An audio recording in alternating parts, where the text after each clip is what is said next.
Hello everyone, effective remedies by Shivika Sharma में मैं आपका बहुत सारा वेलकम करती हूँ।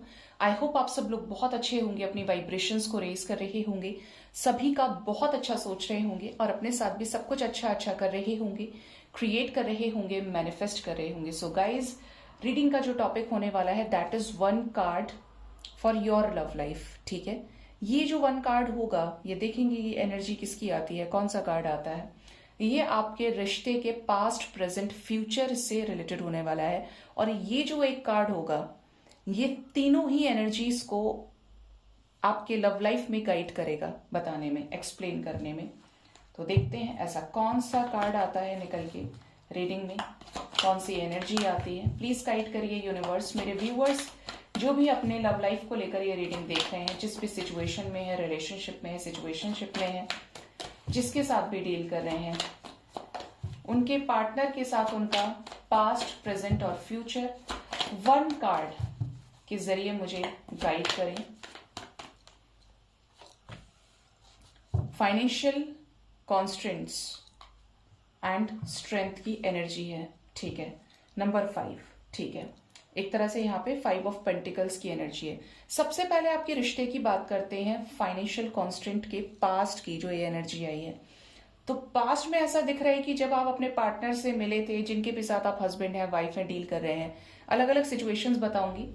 ऐसा हो सकता है कि जब इनसे आप मिले या इनसे आपकी शादी हुई, पहले जो मैरिड है इस पर्सन से, पॉसिबल है कि आपके मदर या फादर ना हो, भाई ना हो, या फिर आपने कोई बहुत बड़ा इमोशनल लॉस झेला जब ये पार्टनर आपके लाइफ में आए। अब उनके लिए जो इस पर्सन के साथ मैरिड नहीं है, तब भी आपने कोई ना कोई ऐसा लॉस देखा है। आपका करियर अच्छा नहीं चल रहा था, आपको जॉब से निकाला गया, आपका जॉब छूट गया, आपका ब्रेकअप हो गया, मैरिड लाइफ डिस्टर्ब हो गया, आपका डिवोर्स चल रहा था, सेपरेशन हुआ था किसी से रिसेंटली। ये आपके कनेक्शन में पास्ट की एनर्जी, कुछ ना कुछ ऐसा जो आपने खोया है, तब जाकर ये पर्सन एक उस वक्त में आपको मिले हैं, just like a ray of hope. ठीक है, अब इस कनेक्शन के प्रेजेंट की बात करते हैं। तो इस कनेक्शन के प्रेजेंट में दिख रही है बहुत ज्यादा toxicity, separation, on end of situation. बहुत ज्यादा ऐसा दिख रहा है कि पॉसिबल है कि आप में से कुछ लोगों के पार्टनर अपनी मर्जी से आ जाते हैं। आपने बहुत फोर्स किया तो एक जेस्चर दे दिया, आपने बहुत फोर्स किया तो आपसे बातचीत कर ली, या इवन वो जो बातचीत है, आप समझ लीजिए कि 10 में से 9 बार इन्होंने इग्नोर किया और एक बार ही आपसे बात की। जब बिल्कुल नहीं बीत रही है तब इनका जेस्चर आपको हो सकता है मिल रहा हो, या फिर इन्होंने अपने दिल के दरवाजे आपके लिए बंद ही कर दिए हो। ठीक है, मतलब इनके दिल में एक तरह से ये खाली हो गए हैं कि जो भी है ठीक है, मैं मेरे तक रखता हूं। और वो भी फीलिंग उस तरीके की है आपके पार्टनर की आपको लेके कि जैसे उस पर भी कोई क्लैरिटी नहीं है, बहुत ज्यादा परेशान है कि हो भी पाएगा या नहीं हो पाएगा। मतलब समथिंग जैसे कोई भी हील्ड एनर्जी नहीं है आपके पार्टनर की इस रिश्ते को लेकर, और बहुत ज्यादा चांसेस है कि आप इनके साथ सेपरेशन या नो कांटेक्ट में ऑलरेडी हैं। ठीक है, जिसकी वजह से इस कनेक्शन में कुछ नेगेटिविटी है, कुछ ऐसे सॉलिडिटी क्रिएट हो गई है मिसअंडरस्टैंडिंग की, जिसकी वजह से इनको ऐसा लगता तो है कि चीजें हो जाएंगी। 1% पे अभी भी पॉसिबिलिटी है, लेकिन 99% पे ये कनेक्शन, ये रिलेशनशिप, ये फ्रेंडशिप जो भी है, फेल हो चुका है। ठीक है, मतलब यहां पर सिचुएशन सही होने का मतलब डिवाइन का बहुत बड़ा मिरेकल, डिवाइन का बहुत बड़ा जजमेंट आपके केस में। ठीक है, अब इस कनेक्शन के फ्यूचर की बात करते हैं। इस कनेक्शन के फ्यूचर में क्या है, सबसे पहली चीज तो ये कि डिवाइन से जब कोई चीज जुड़ी होती है, यहां पर स्ट्रेंथ की एनर्जी है, एंजल ऑफ स्ट्रेंथ। पॉसिबल है ये किसी न किसी तरीके का डिवाइन कनेक्शन है। इवन ये कोई ऐसा कनेक्शन है जहां पर चीजें सब खत्म हो जाए, फेल हो जाए, बट 1% पे भी आपकी जो डूबती हुई नौका है वो पार लग जाए। और ये होता है कि सच को या सच धर्म की जीत के लिए, जिस भी चीज से आप उसे देखें एस्पेक्ट से, नजरिए से, तो जहां पर सब कुछ खराब है वहां पर भी धर्म जीत जाता है और वहां पर भी सच्चाई जीतती है, ऑनेस्टी जीत जाती है।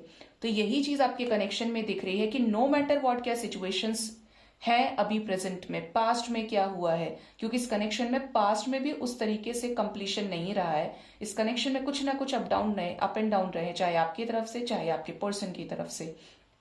स्ट्रगल्स हैं हर चीज में, कि जैसे बहुत मुश्किलों का सामना करना पड़ रहा है। अगर मैं इसको नॉर्मल टैरेट की बात करूं, राइडर वेट से, तो ये समथिंग इज लाइक कि डिवाइन इंटरवेंशंस के जरिए चलता हुआ कनेक्शन, ट्रांसफॉर्मेशन, अब ये चेंज आ रहा है, अब ये चेंज आ रहा है, मतलब फुलफिलिंग एनर्जीज ना होकर बहुत ज्यादा पापड़ बेलने वाली एनर्जी है इस कनेक्शन की।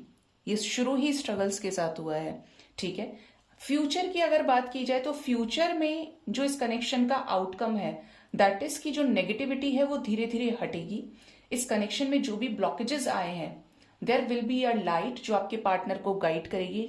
जो भी नेगेटिव सिचुएशन है वहां पर अभी भी एक होप है जो आने वाले टाइम में किसी बिगर पिक्चर को आपको शो करेगी सक्सेस के साथ। अब आप इसे रियूनियन कह सकते हैं, कंप्लीशन कह सकते हैं, लेकिन इस कनेक्शन में जो भी ब्लॉकेजेस है वो हील होंगे और जो चीज आज भी कहीं ना कहीं जिंदा है वो इस कनेक्शन को फिर से रीअलाइव कराएगी। ठीक है, इसको फिर से एग्जिस्टेंस में लेकर आएगी, फोकस में लेकर आएगी। इस कनेक्शन में जो भी नेगेटिविटी है वो खत्म होगी और कुछ ऐसे सॉलिड फाउंडेशंस क्रिएट होंगे जिस कनेक्शन में पूरी तरीके से फेवरेबल चेंज को लेकर आएंगे। और जो भी चीजें हैं ना नेगेटिविटी है तो वो भी हट जाएगी। जो भी सिचुएशन अभी चल रही है, थर्ड पार्टी सिचुएशन है, तो वो जो चीजें हैं एक प्रॉपर तरीके से ब्रांड न्यू बिगिनिंग के साथ हील होंगे और नेगेटिविटी का एग्जिस्टेंस जो है वो रिलीज हो जाएगा। तो ये इस कनेक्शन के पास्ट, प्रेजेंट एंड फ्यूचर की एनर्जी। अब ये कब हो सकता है जो इसका टाइम फ्रेम है, तो इसका टाइम फ्रेम है 4 से 5 डेज और एल्स वीक्स तक के अंदर का। ठीक है, क्योंकि ये हर किसी के लाइफ में सिचुएशन पे डिपेंड भी करता है कि आपकी सिचुएशन है क्या। कोई ऐसी सिचुएशन है जो लंबे कार्मिक एसोसिएशन में है, कर्मा एसोसिएटेड है वहां पे, या बहुत छुटपुट सी है, तो वो डेज में भी खत्म हो सकते हैं, इवन कुछ लोगों के लिए वीक्स में जा सकता है। ठीक है, सो गाइज ये थी रीडिंग। होप इस रीडिंग से आपको गाइडेंस मिली होगी। अपना बहुत ज्यादा ख्याल रखिए। Thank you so much. Bye bye, take care.